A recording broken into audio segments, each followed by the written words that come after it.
Good evening, everyone. Thank you for being here tonight. I'm really excited for our panel tonight, and by the look of the number of RSVPs that we got, I think you all are too. Before we dive in, I just want to go through a few housekeeping things, as well as just kind of getting us grounded in the conversation tonight.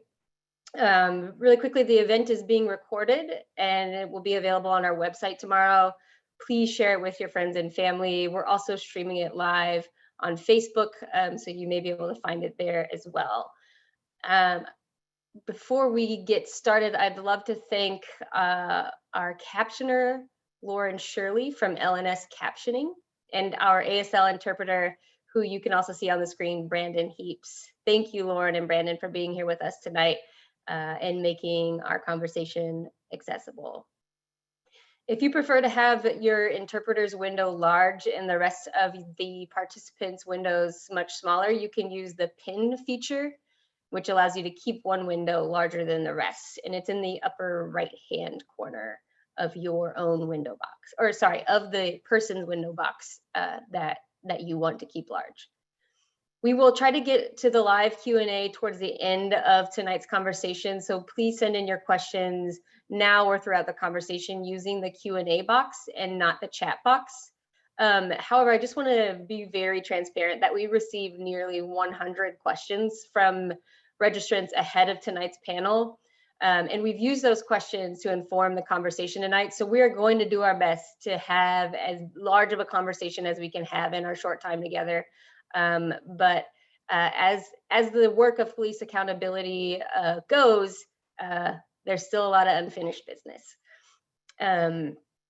Finally, if anybody who wants ASL interpretation to ask a question of the panelists, please let us know by sending us a message in the chat box. All right, now to get us grounded a little bit in some community agreements that ACLU tries to practice in all our events and in our work. First, I want to acknowledge that today many of us are located on the traditional village sites of the Multnomah, Clackamas, Chinook, Tualatin, Kalapuya, Malala, and other indigenous nations. We want to pay our respect to our elders, past and present, who have stewarded this land for generations. I'd also like to ground us in some group agreements. By participating today, it's our expectation that everyone here will create a space that values and respects differences of race, ethnicity, immigration status, age, gender, sexual orientation, gender identity, religion, ability, and socioeconomic circumstance. We each will respect and contribute to ACLU's culture of belonging by fostering an equitable and inclusive experience in all aspects of our work, by centering BIPOC voices and experiences. And at the ACLU, this is so far what we've learned that this looks like.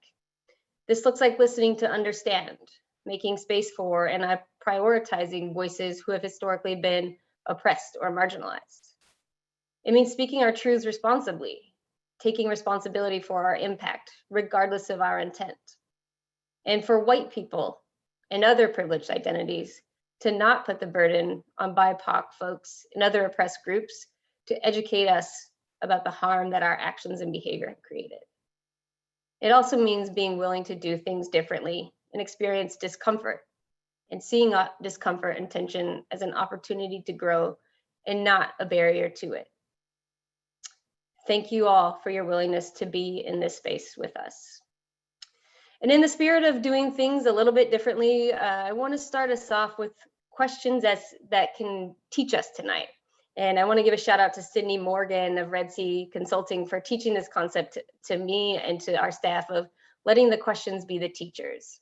So here are some questions I'd love for you all to hold with you tonight as you listen to our conversation. Question 1. If I am centering BIPOC voices and experiences, what am I hearing? Question 2.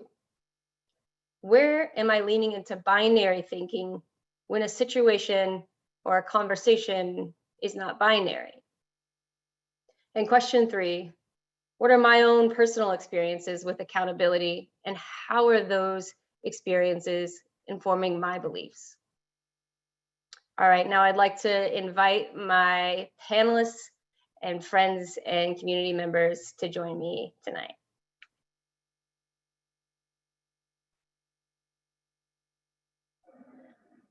All right, and I think often those of us in this group, we wear many hats, and sometimes we are known for our hats, and I know I personally get lost in my kind of hat identity and forget about who I am. And I want to center our humanity as we get started here, and ask everyone to kind of give an introduction of themselves in whatever way feels good to you. So I'm Kelly Simon. I use she, her pronouns. I'm a queer woman lawyer, and I think hummingbirds are really, really cute. And I saw a mama hummingbird feed baby hummingbirds today, and it made me so happy. And so I'm carrying that joy and that centering with me today. Candace, you're to my right. You want to pop in next? I love that, Kelly. I'll just start off with Candace Avalos here, goat lover, baby goat lover in particular. My pronouns are she, her, and I definitely appreciate the ability to just be myself, because I think in this work we are juggling all of those hats. But I'll tell you some of those because I think it'll inform my perspective. One of those being the current chair of the Citizen Review Committee, which is a police accountability board for the city of Portland. Been doing that for going on 4 years now. And also bringing my Black Millennial Movement hat in this space, as we were an organization that formed out of last year's racial justice uprising to talk about younger Black voices in this larger conversation. Thank you. Thanks, Candace. Alex, you want to jump in next?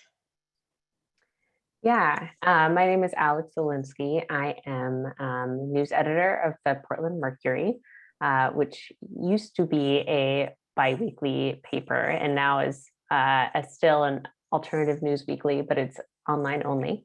I am also a just generally curious human being. I've been reporting on city council and policing and protests in Portland for the entirety of my time here with the Mercury for 3 years. Before that, I was in Texas and DC for a little bit. And so I feel like I have useful perspective when it comes to what's happening here in the city compared to other corners of the country. Absolutely. Thanks, Alex. Looking forward to that perspective tonight. Zakir, you want to jump in here? Sure. Thank you, Kelly. And thank you all for being here tonight. My name is Zakir Khan. I use he, him, his pronouns. I'm an avid volleyball player who's struggling to find a good grass field here in Oregon to play on. But outside of that, I'm a civil rights advocate. I am the board chair for the Council on American Islamic Relations Oregon chapter. I've long been a civil rights advocate and have been involved in police accountability and transparency work for probably more than 10 years now. So I really come to this with a lot of experience and background in talking and communicating about these issues. And last but not least, Juan. Thanks, Kelly. Juan Chavez, he, him pronouns. I am a lawyer at the Oregon Justice Resource Center. I primarily work on police and prisons issues. I really kind of approach police accountability through the lens of starting at prisons and moving forward, and really just trying to grapple with the ways in which our society deals with people who have transgressed or might have transgressed. Outside of that, I am a happy dog uncle and also a avid karaokeer, which can't wait for that to come back. Nice. I hope I get to experience that someday, Juan. Be careful what you wish for. Fair enough. Yeah, payback may be a thing. I guess I can't use that word.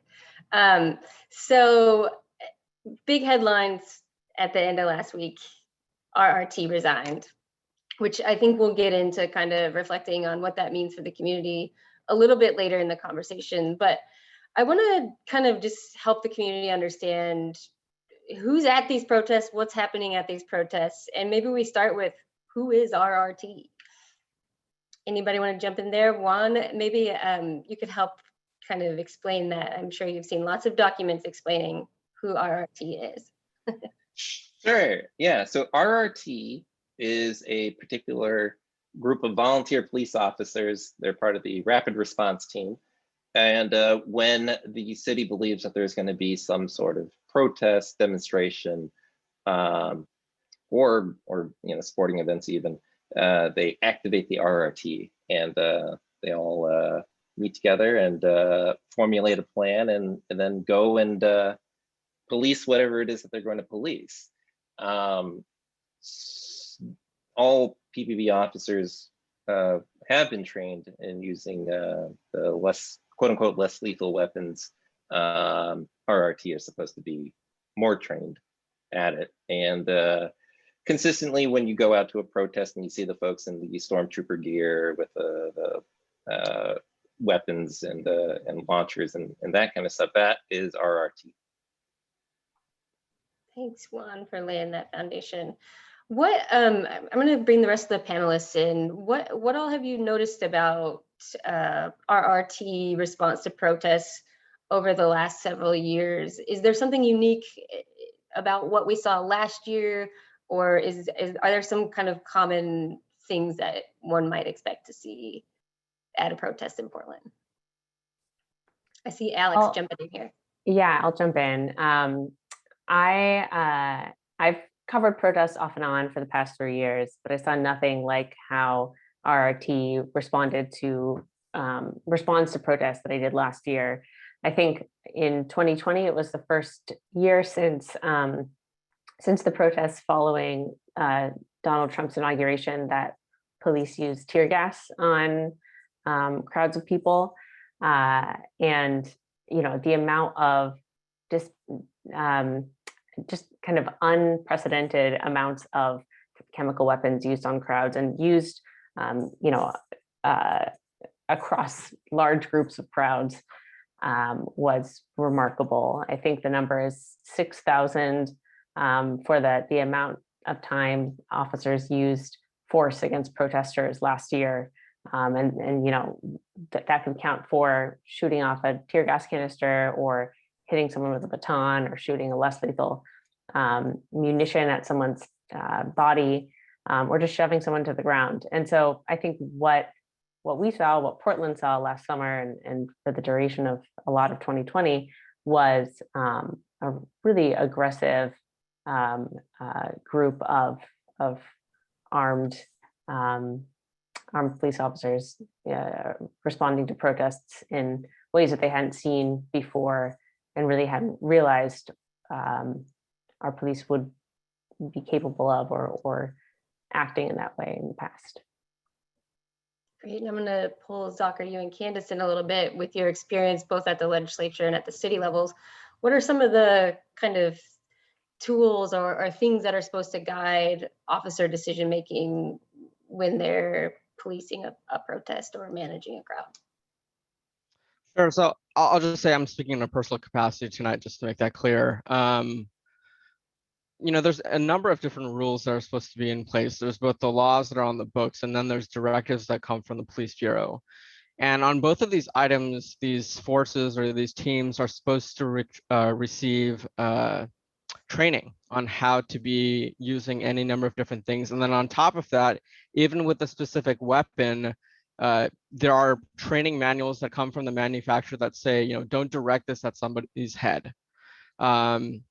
There's these really extensive guides, and these teams are supposed to be trained on how to functionally use these weapons, how to obey the use of force statute that is in place, how to obey the Bureau's own use of force statute.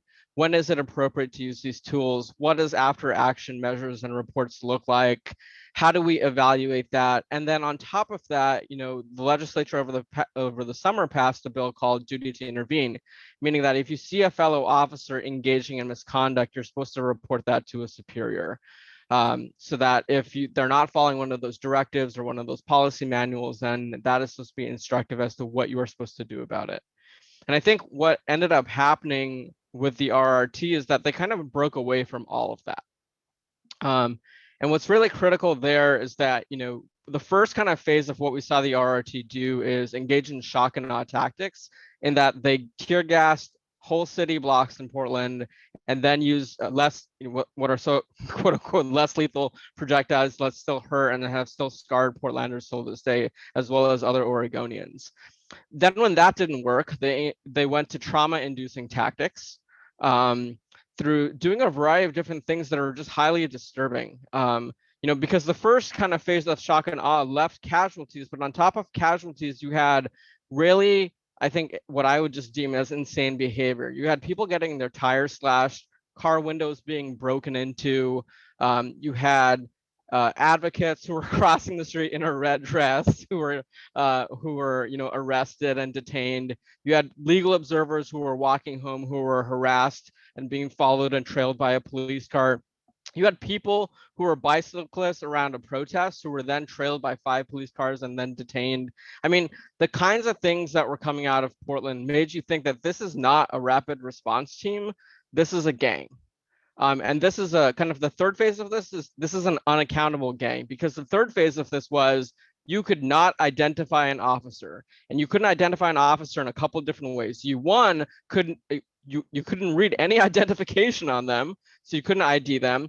The second thing is they finally put identification on that you couldn't read from a distance. It wasn't clearly marked.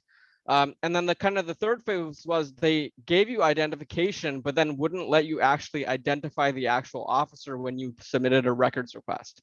And then on top of that, if that was not bad enough and not roguelike enough, you had officers who did not complete those 6,000 use of force reports that Alex talked about when she just spoke, right? So then you can't even identify who was where and who did what. And then on top of that, the other complication there is that then if you can't do that, you can't figure out the officer who could tell you that he had a duty to intervene and who engaged and witnessed misconduct. So all of this stuff just coupled together just basically created a rogue force that was enabled to do whatever they want, which resulted in internal affairs couldn't properly log down who did what. You had IPR who couldn't figure out who was where and who was giving orders. And then finally, this ended when the DA finally charged somebody.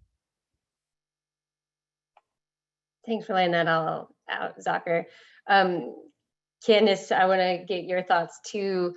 What are some of the things at the city level? What are some of the mechanisms we have at the city level to try to oversee what's been happening? I mean, all the things that Zakir just described. What tools do we have available right now at our disposal?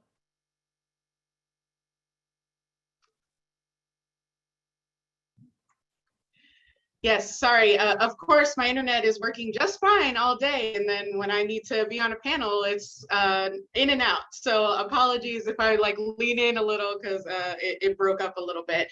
But I heard the majority of your question. I think in general, and I'll also state that I'm speaking in a personal capacity, but I also am bringing in the perspective of being the chair of the crowd control and use of force work group. And, you know, when I first started doing that work in 2017, obviously there were lots of protests that had erupted after the Donald Trump election, and then protests, you know, throughout those years that started to just put a spotlight on how is it that we're handling people's response and wanting to exercise their First Amendment rights on our streets, and are they protected? Are we ensuring that they have the freedom to do that and that we're not stifling that with an aggressive police response? And last year, it was just completely out of proportion. Definitely noticed how much different it was. It felt very on the offense. It felt like the officers were doing everything they could to just prevent anything from happening. And, you know, as somebody who I was coming out to protests and joining thousands of Portlanders wanting to be heard and exercise my rights, it was frightening. It's very frightening to the average person. And I think that was the point, and that's the disturbing part. And so as far as what we can actually do, what Zakir was mentioning, in when there's no way to document, there's no documentation coming from the officers, not only, take into account that that documentation is their perspective, and that is not something that the people that were experiencing those perspectives often didn't match up, but also not being able to have anything to go off of made it difficult to even prosecute in any kind of way. It made it difficult for the system to even function as it is, even as flawed as it is. Not being able to use it in that way was preventing a lot of justice on behalf of the people that were harmed. So I think that was really the biggest thing that I noticed last year, and all of the themes that I've heard over the years from folks about their experiences at protests were just exacerbated last year. And we're working on a report right now to come out with our recommendations, but it's recommendations we've said before. Don't indiscriminately tear gas people, don't bull rush at them, don't kettle them. We've had this conversation over and over, and it doesn't go anywhere. So it's hard to feel like there's progress. Yeah, I can definitely relate to that feeling. Juan, maybe I can toss you a kind of a hard one coming off of what Candace just shared. And that the question is, well, what would we have the officers do? Like, what does good crowd management look like? And I use that phrase crowd management on purpose, because I think that's a phrase ACLU has tried to engage the city with. Is like, we shouldn't be out here controlling what people say and how they say it. We should be managing situations for safety. But Juan, what do you think? Like, the law definitely justifies use of force. Where's that kind of good policing, to the extent that we're going to just assume for a minute that there is a thing? Right. It does require some assumptions. For instance, do officers need to go to these protests? Do officers need to show up geared as they are, ready for war? And I think every study that's looked at this problem after the WTO protests in the 90s, police presence begets this kind of violence. And I'll say, at least from my own personal observations, it's that escalation that happens when there's an officer that shows up, or even gets on the loudspeaker, the LRAD, and tells the crowd that they're now an unlawful assembly. You don't need to go to too many of these things to know that that's about the demarcating line when things go off the rails. So just even from their presence, that's not a positive development in people exercising their rights. Then what happens is the officers then use this kind of unmitigated broadcast of violence to punish anybody who dared show up. And so that, I think, shows a disregard for the Constitution, disregard for good social policy. And ultimately, I mean, I'll cabin that next part for a second, but ultimately, I think the problem is that the protest response, as we've seen in the last year, has almost become a line of political doctrine. I think what we've seen over the last few years, there's maybe one or two or three big protests that happen every summer, and they can all pan out in different directions. But over the last year, I think there is a point at which the city decided we are in no way ever going to listen to the protesters. And the only way we can stop this is by demoralizing them, by traumatizing them, and by injuring them. And I think that in no way will cause the problem to go away. I understand people don't like graffiti or trash cans on fire, but fundamentally, the folks out in the street right now have a message. They've been trying to communicate that message. You might not like it, but they need to be listened to. And fundamentally, how we're meeting this moment is horrific. And we'll look back at this time regretful that we're looking like Bull Connor out here. For folks, Bull Connor was the old Alabama sheriff who attacked civil rights protesters in the 60s. So, right. No good policing for this. Yeah, I've been really inspired by some of the mutual aid efforts that we've seen at the protests. And I think it provides a really good roadmap for what we could do moving forward. I mean, we've seen medics organize so that if there's an injury that happens, I think, we've seen traffic control at major events that doesn't require armed police to the extent we're concerned about traffic safety or the flow of traffic. Even I know I've heard that come from the city. Well, we had to keep the flow of traffic moving on this street. There's food vendors that have come out. I think all of this is how we can support voices being heard and, manage the multiple perspectives in our community. So thanks for laying that out, Juan. Alex, I want to toss a question to you. We heard from Zakir, that police, there was kind of a lack of ability to identify police. We've heard from Candace that there was a failure to kind of to finish use of force reports, or you do use of force reports for multitude of incidents. How does this impact your ability to tell the public the story of what's happening, and what role do you feel like transparency plays in this accountability conversation? Yeah, that's a really good point, and that's exactly the problem with these reports that aren't turned in, that aren't usually after a protest and that required a police response before last year. The next day after that protest, I'd be filing records requests to the police bureau to get those after action reports, which are reports that police have to fill in before the end of their shift, a day or during a shift when they use force against someone. And in those reports, it explains kind of, why I used this force, what it was. Their manager has to kind of sign off on it. And it helps paint a picture as to kind of, what kind of actions to pair with what we might have seen on the street that day.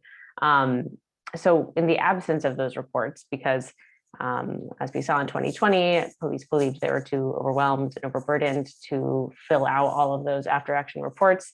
I think also because they were using so much action in one day that they weren't able to keep track of it. And so really the facts come and the stories come from the people at the other end of that force.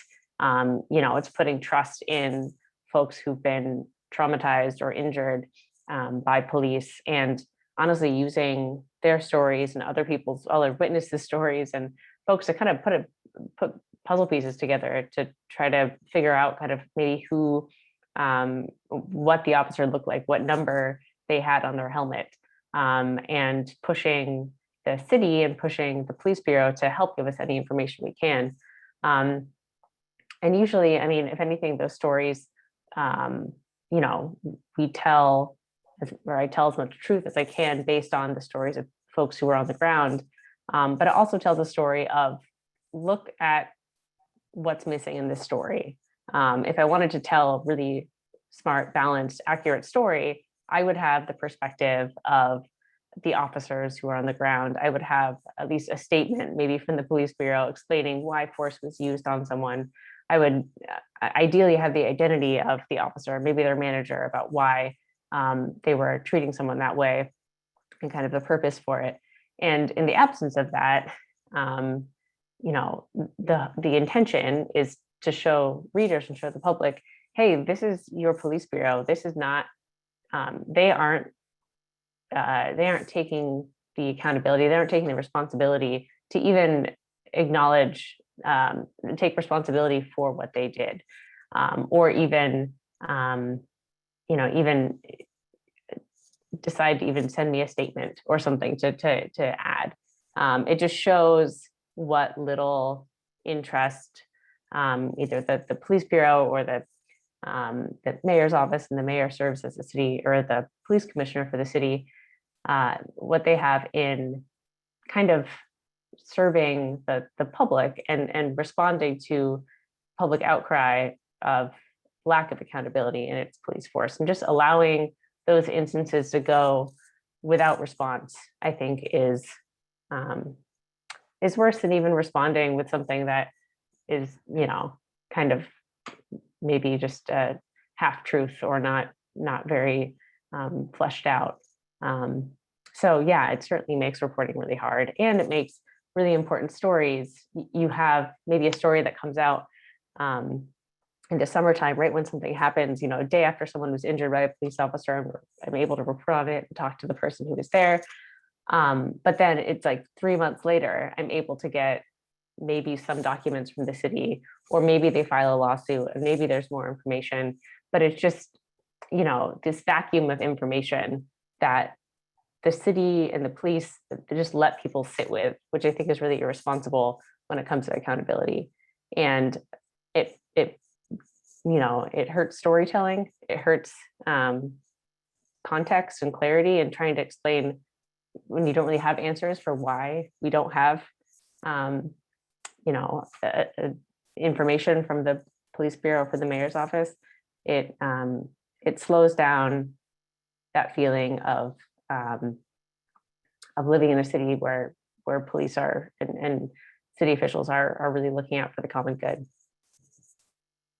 Thanks, Alex. Yeah, you know, we've been kind of coming forward with the use of force harm that our communities experience, but I heard you name a more insidious harm, and I think there are a lot of these that I'd love to try to tease out tonight. But the harm of just being non-responsive to the community's experience, that kind of harm of silence. Do other folks have thoughts on that, or other of these kind of more subtle harms that you're seeing from the city? I'll jump in here. Listen, I think that time is a privilege, and not all communities get time, especially BIPOC communities, because when you are the community being impacted, people will tell you, be patient, there's a process. To you, when you're advocating for someone or you're advocating for your own family, time is just not ever in your favor. You know, in my past, I worked on the Guantanamo Bay cases, and there was just like, time was just endless for the government to kind of waste and run out the clock on a client who was there wrongfully. Even as I've been a part of, like, you know, trials where officers have killed somebody out in LA, it was just like time, and the trial was like a joke to one of the city attorneys who was defending this officer. He was making Disney references in the middle of this trial, and I was just like sitting there like, this is one of the most absurd things. And I've just realized over time that you know, you can make excuses for process and tell people to be patient, but there are people there who are suffering. And I think what the city of Portland has failed to understand up until this day still is that there are thousands of Oregonians, and even some people who came down from Washington and elsewhere, who are deeply traumatized and that are not going to get better. And I just wanted to hold space and have everyone sit with that for a couple seconds, because on top of all of that, the people who are not getting better are many BIPOC community members here in Oregon who don't have culturally fluent care and will not have access to that for quite some time. And that healing is going to take quite a significant amount of time to happen, if it ever happens. And you know, I frequently interact with protesters. I know people are suffering in silence. I know they're suffering even in speaking out. But people are acting like this time thing is infinite. And for many of these people, it's not.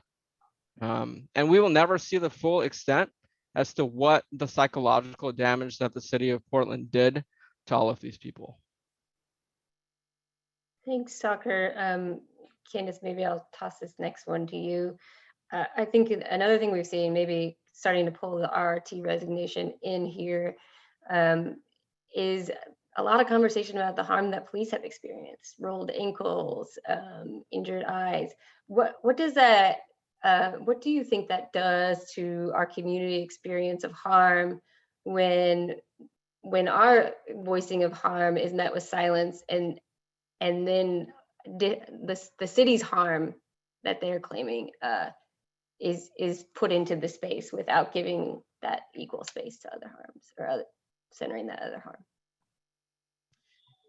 I really think that speaks to the power imbalance, and it speaks to whose story matters, whose narrative is prioritized, and the fact that, you know, we are just supposed to agree with everything that is said, that we're supposed to sympathize or empathize with everything without acknowledging, again, the harm that is created by an unequitable force, right? We're talking about people who have literally have weapons that they're using against people, vulnerable people who are just trying to speak out about injustice that has harmed them for so long. And then you're adding this other layer of harm in the process. And so I think it's just really frustrating having to be, you know, almost held hostage to the narrative all the time. And they always get the benefit of the doubt. You know, the news will report on what the police report says, right? They're not going to report on what the people who were harmed in that situation were, at least not in a balanced way. So there's always just this imbalance in how you know, the people that are harmed by a force that has so much power, lethal, legal, you know, authority over people. And that is what becomes frustrating. And that is what has been building amongst, definitely across the country, but here in Portland especially. You know, it felt like the incident with George Floyd, you know, George Floyd was murdered, and everybody, you know, many people, obviously many of us knew that this was a harm that our communities were facing, but many new people joined in, right? And they're coming out to the streets to speak out on this. And as time went on, it felt like more and more people were coming back out to protest the injustice of what they were experiencing the night before. And that kind of tension just kept rising. And there was no accountability for addressing that. And instead, they just ramped it up.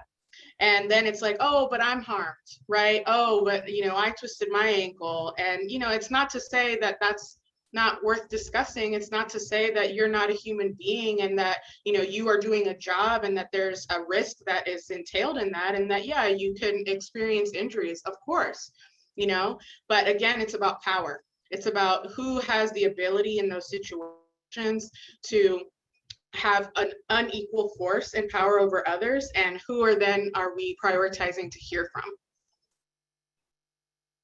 Can I follow up on that?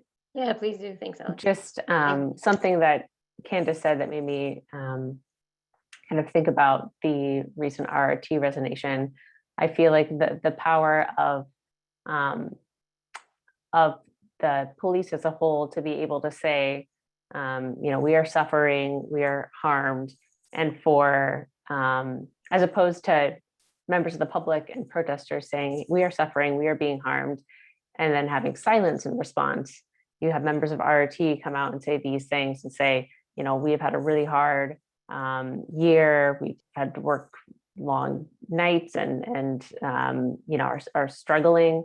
And so we're going to step down from our job, basically step down from this responsibility we have in protest. And then the response that we see from the mayor's office and from the, you know, police chief is a public kind of declaration of you know, apologizing kind of to the police for that harm and saying this group of people were, you know, suffered a lot last year. They had to, you know, we should thank them for the work they did, you know, something that we have never heard from the police chief or the mayor or, you know, anyone really in city council in regards to the people who were injured, members of the public who were injured, who did not sign up for a job that involves being put in risk and being put in harm's way, and were, you know, expressing their First Amendment rights. And so I think kind of the power of narrative and who gets to own and tell the story is reflected in kind of the other folks in power who retell that story as well, and who say, hey, we're listening and we're going to tell everyone else that we're listening. I felt like that response really showed the power dynamic in you know, City Hall and areas of power, and even, you know, the district attorney's office, there's a similar response. So Can I follow up as well? Yeah, please. Thanks, Alex. So to Alex's point, and I really appreciate what you said. I think that the Portland Police Bureau writes press releases like op-eds. They're not like informing. They're not meant to inform you as to what happened. They're meant to persuade you that whatever narrative they come out with is the correct narrative. And then that sets the agenda for how you choose to interpret events. And that's really problematic. And I think that during the summer at one point, I don't know if it was a staffer or the mayor, but someone went to PBB and said, before y'all are allowed to send any more press releases, we get sign off. Because someone in there knew the harmful narratives that were being displayed by the city. And I think it's just a deepeningly, it's a deepening problematic situation. There's been no like self-reflection that, what, we contributed towards this really problematic situation. If you look at the long report, that they said that they wrote after the protest, that one time that they could have been deeply introspective and said, maybe we should not have used tear gas. There was nothing. They're just like, people should just be grateful that we didn't kill anybody. That was kind of the main conclusion of that report. And I was just like, wow, like they really fundamentally cannot just reflect upon their own actions.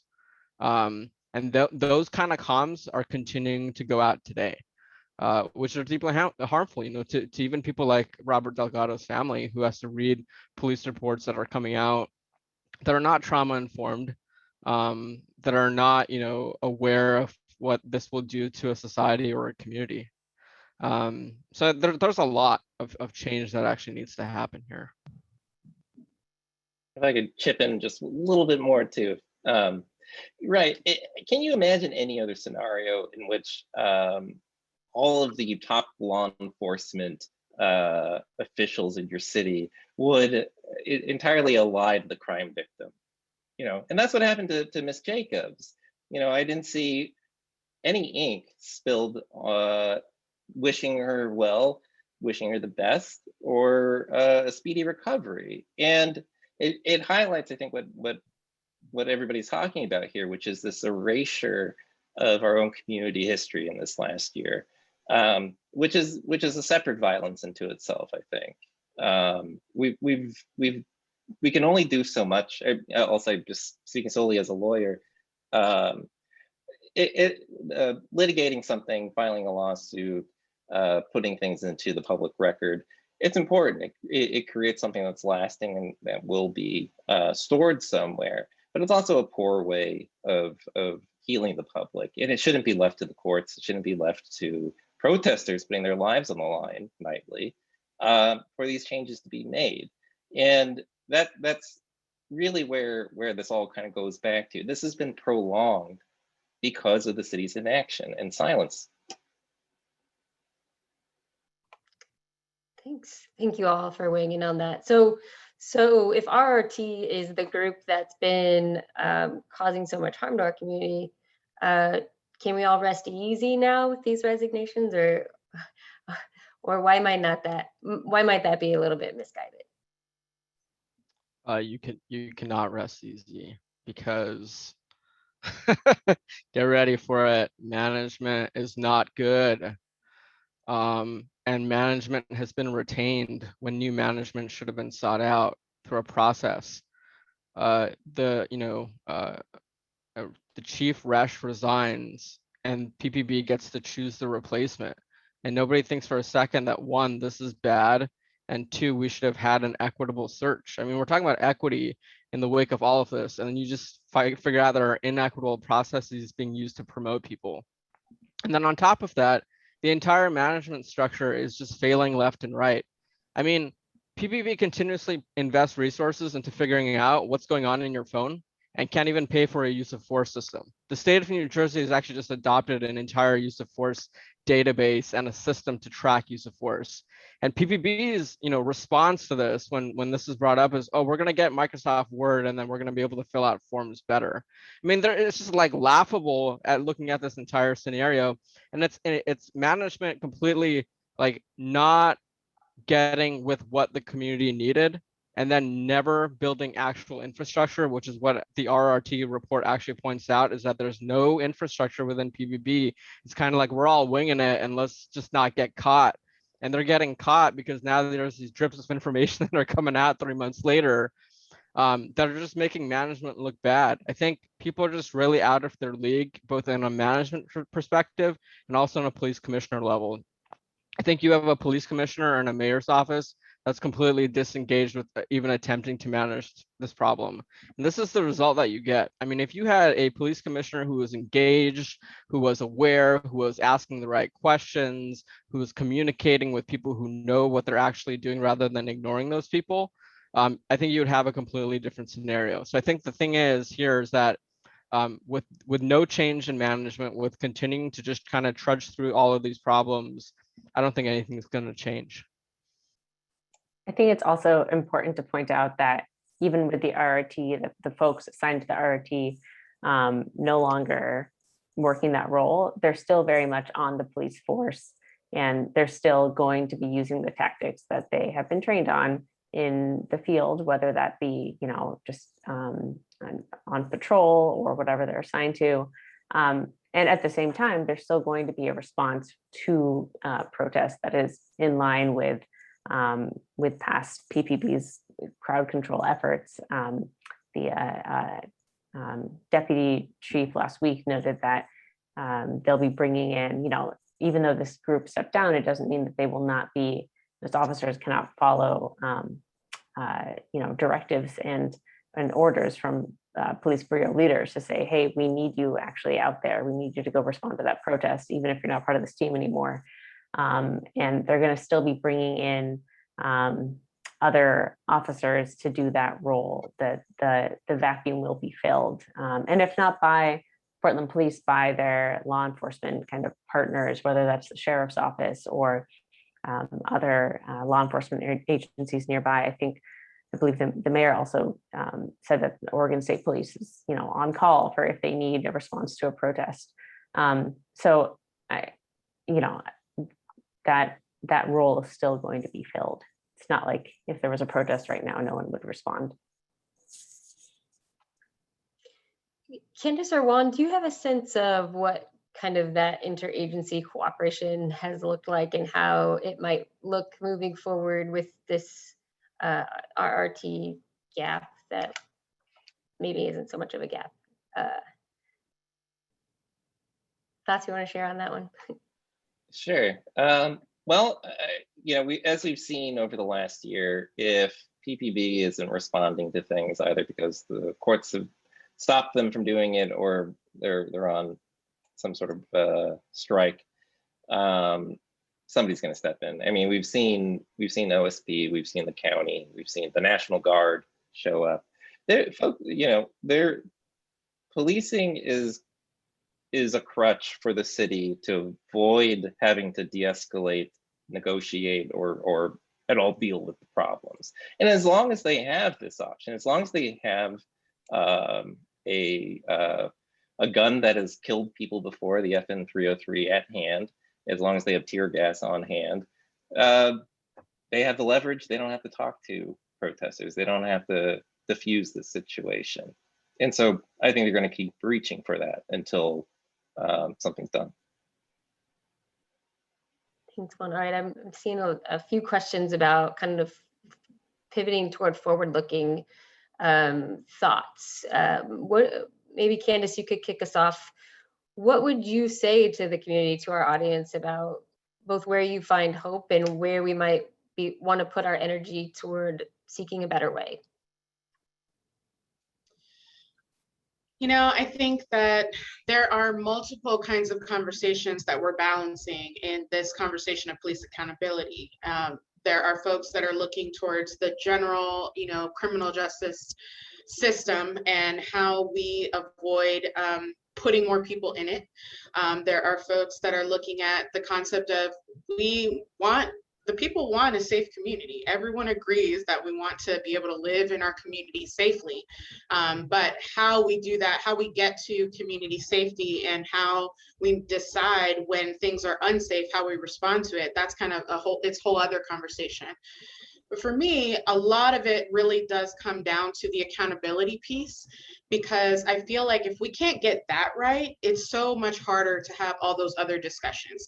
If we can't figure out how can we hold a government agency accountable for causing harm and having good systems and processes that are, engaging the community, that of course have due process, but also that they're not stuck behind, a police kind of deciding what is due process, and deciding what does accountability mean, because I think that's a lot of the issue right now, is that everything leans in their favor. So I think that to me is at the heart of it. Obviously I'm biased because I am in that accountability system, but I really do feel that if we can't get that right, it's so much harder to have those larger community safety, reimagining public safety, as people often say, discussions. So I think Portlanders, 81% of Portland voters last year voted for changing our oversight system. And I think that was an important first step, but it's important for all of you who are listening and are engaged in this conversation. That fight is not over. You voting for that was not enough. It's going to require a constant pressure. There were some bills in Salem that are helping to move this forward. I'm really glad to see SB 621 passing, because that is going to help us with the biggest barrier, which is the police union that is constantly negotiating away accountability. But also we need to put pressure on the government to fully implement this system right, and having it be a community engaged process. And that what passed was, it was a charter amendment, which was great. I think that was the strategy behind that, was to embed it in the city charter so that it couldn't be so easily swayed by the whims of politicians coming in and out of City Hall.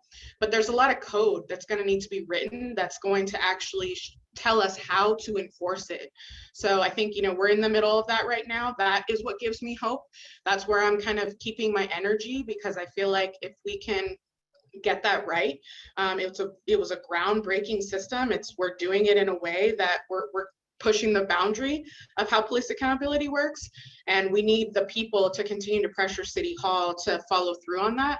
But that is where, if I'm going to hang on to some kind of hope, that is where I'm choosing to put my energy. And I hope that people continue to keep your eyes on it, because again, it's going to require pressure. And I think that we're at a pivotal moment. The police union, they're kind of on their heels in a lot of ways. So I think we just need to keep pushing to get it over the edge. Thanks, Candace.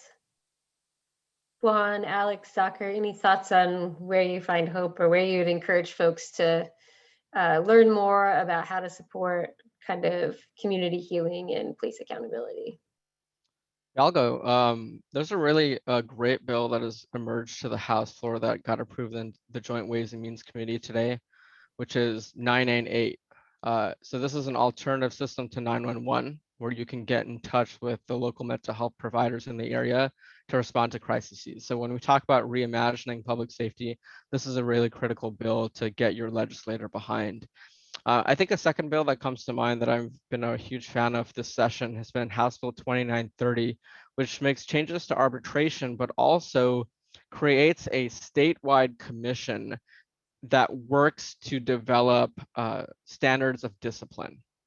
I don't know of any other state that has actually done something like this. It's a really ambitious project, but it's going to bring together police management, unions, members of the public, all together with some legislators to create what should statewide discipline standards be, so that from the academy towards becoming an officer, this is what is expected of you, and it's not going to change.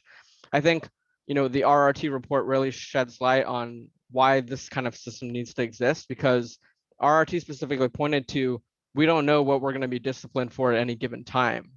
But if you set up statewide standards that you are educated about, you're trained about, you're persistently from whatever agency you go to, it's the same thing, then you get a clear understanding as to what you're allowed to do and what you're not allowed to do.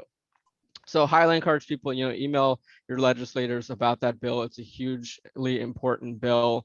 The cities and the counties are coming out in support of it, as well as even the police chiefs and the sheriffs as well. So get behind that. I think it's really going to shape the future in a really positive manner, and it's really going to elevate the community's needs. Thanks, Zakir. Alex, Juan, where would you point the audience? Well, I mean, I'll start with my personal preference, which is we dismantle it. We dismantle it brick by brick, the entire police industrial complex, the prison industrial complex, and rebuild something.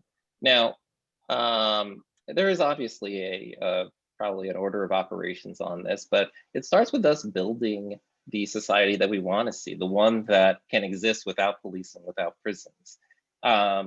Just imagine tomorrow that you had to provide peace and safety for the public, but you're not allowed to use police or prisons. What would you do? What would you emphasize? You would emphasize personal well-being. You'd emphasize processes that call people in, that restore people, restore the public and the community in a way that actually brings about accountability. Because what we have now is not an accountability system. It's an adversarial one that I can go ahead and say, punishes people and not much beyond that. So there's a lot that is just left in the wreckage after that. I'll say just on a more, this week, what could you do? I guess I'll stick with law in the courts, but this past legislative season, I believe there was a bill that was written to essentially work around qualified immunity. Qualified immunity is a type of legal immunity that officers and most state actors get. That it's like a get out of lawsuit free card, and it's a barrier in a lot of ways to this kind of accountability, and from officers really thinking through their actions through a lens of what am I culpable for? What do I need to consider and be more thoughtful about before engaging in the actions that they do now? Just this last year, I've seen officers, a rather famous one, Officer Brent Taylor, sit in federal court extolling why it is that he felt compelled to shoot protesters. And he turned to Judge Hernandez and said, "Well, Your Honor, you see, these aren't your regular protesters, they're anarchists." Again, this is the system that we built and have continued to use, despite it creating incentives for officers to have that belief and to act on it and not get consequences for it.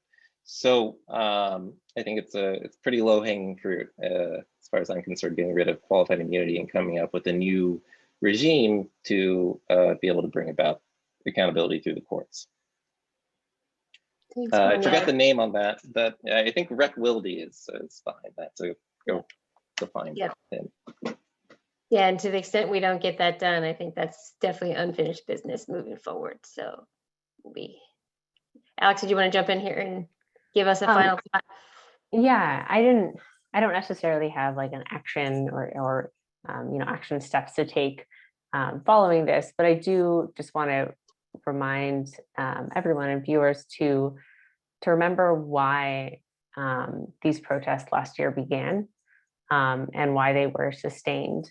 I think sometimes we can get temporary amnesia about kind of what brought folks to the street in the first place, and kind of what that story was when you see headlines that are about broken windows and graffiti and vandalism being kind of demonized as the greatest sin that happened this past year, and then looking back and remembering, okay, what actually brought us here in the first place. Let's make sure that we're still talking about the same story and threading the needle when it comes to what protest looks like and what demonstration looks like here, and kind of what inspires that. I've found it frustrating to see the narrative change in the past year, both by media organizations and elected officials, and the public and tourism agencies, and about kind of what Portland is and what Portland has sustained in the past year. And the police and its union and the public officials who support the police have done a really great job at pivoting the conversation from their own reforms and their own changes to the, you know, quote unquote anarchists who allegedly have no solution and just want to destroy, which is a really easy, you know, very easy villain. And but as you know, another, like you said in the very beginning, Kelly, you know, letting with your questions that guide the conversation, like that is a binary that doesn't exist. There is nuance in what brings people to protest and what harm to a community looks like. And, you know, it could look like breaking someone's window in their shop. And that, yeah, it can be really harmful, but also can be looking like killing a member of the public without any accountability, you know, baked into that. Yeah, thanks for tacking us back to that, Alex. And, you know, we've been talking about 2020, kind of starting with the death of George Floyd, the murder of George Floyd. And I think, you know, while we've all experienced a really intense and harmful 2020, Black people in this country in particular have been experiencing that trauma for years upon years upon years upon years. And so thank you for reminding us why we're all here having this conversation. So I want to wrap there. We're a couple minutes over time. Really quickly to just speak to the audience. I think you'll be receiving a survey. We'd love to get your feedback on the panel so that we can continue engaging in these important conversations with you, I guess, in front of you. I'm not sure the right phrase that captures exactly how we're doing this here. Thank you to all of you, to Candace, to Alex, to Zakir, to Juan for being here with us today. I deeply respect each of you so much, and I'm happy to be doing this work alongside of you and learning from each of you. So thank you for sharing your time and your experience and your expertise with us. And thank you to our ASL interpreter, Brandon Heaps. Brandon, you stuck with us for the long haul here. I appreciate the energy. And say likewise, Lauren Shirley from LNS Captioning. Thank you all. Thank you to my ACLU team and those kind of behind the scenes who are making this happen. And thank you finally to the audience who took some time out to join us today. Looking forward to continuing the conversation.